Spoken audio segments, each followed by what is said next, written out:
आज तुम्ही तुमच्या गाडीत जे पेट्रोल भरत आहात ते खरंच पेट्रोल आहे का? की त्यामध्ये आता 20% इथेनॉल मिसळले जात आहे?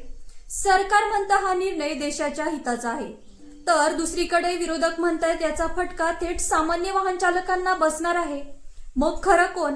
E20 पेट्रोल मागचं संपूर्ण गणित आज सोप्या भाषेत समजावून घेऊ. तर नमस्कार, मी कोमल आणि तुम्ही पाहत आहात बाय माणूस.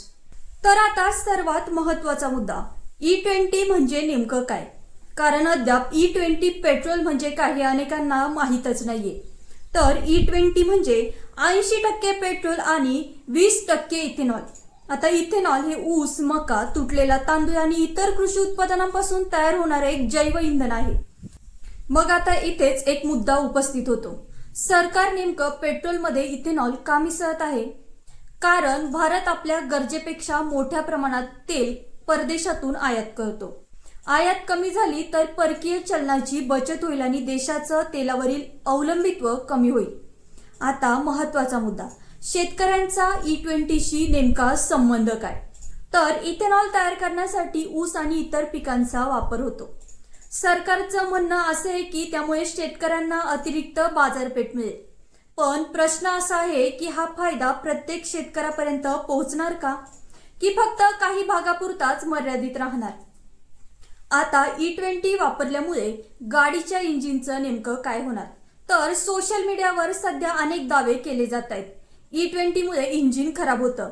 सरकार आणि अनेक वाहन उत्पादकांचं म्हणणं आहे की E20 हे सुसंगत वाहनांसाठी इंधन सुरक्षित आहे. मात्र जुन्या वाहनांसाठी वाहन उत्पादकांच्या सूचना तपासणं महत्त्वाचं आहे. काही जुन्या मॉडेलमध्ये रबर आणि प्लास्टिकच्या भागांबाबत काळजी घेण्याचा सल्ला दिला जातो. मग पेट्रोल स्वस्त का नाही? हा सर्वसामान्यांचा सर्वात मोठा प्रश्न आहे. कारण जर इथेनॉल स्वस्त असेल तर E20 पेट्रोलचे दर देखील कमी का नाहीत? आता सरकार यावर म्हणतंय की इंधनाची किंमत फक्त इथेनॉलवर ठरत नाही. कर, वाहतूक, साठवणूक, ब्लेंडिंग खर्चाचाही त्यामध्ये समावेश असतो. सरकारचा सर्वात मोठा दावा काय? तर सरकारचं म्हणणं आहे की जागतिक बाजारात कच्च्या तेलाचे दर वाढले असताना इथेनॉल मिश्रणामुळे पेट्रोलचे दर आणखी वाढण्यापासून काही प्रमाणात बचाव झाला. मग आता यावर विरोधक देखील प्रश्न उपस्थित करतायत. ग्राहकांना E20 आणि शुद्ध पेट्रोल असा पर्याय का दिला जात नाही? जुन्या वाहनधारकांचं काय? जर ग्राहकांना अतिरिक्त खर्च आला तर त्याची जबाबदारी नेमकी कोणाची? हेच प्रश्न सध्या राजकीय वादाचं कारण ठरत आहेत. आता सर्वात महत्त्वाचा आणि शेवटचा प्रश्न, E20 हा देशाच्या ऊर्जा सुरक्षेसाठी मोठा निर्णय आहे की सामान्य वाहन चालकांसाठी नवीन चिंता? याचं उत्तर पुढच्या काही वर्षात रस्त्यावर धावणाऱ्या गाड्या, पेट्रोलचे दर आणि ग्राहकांचा अनुभव हे ठरवणारच आहे.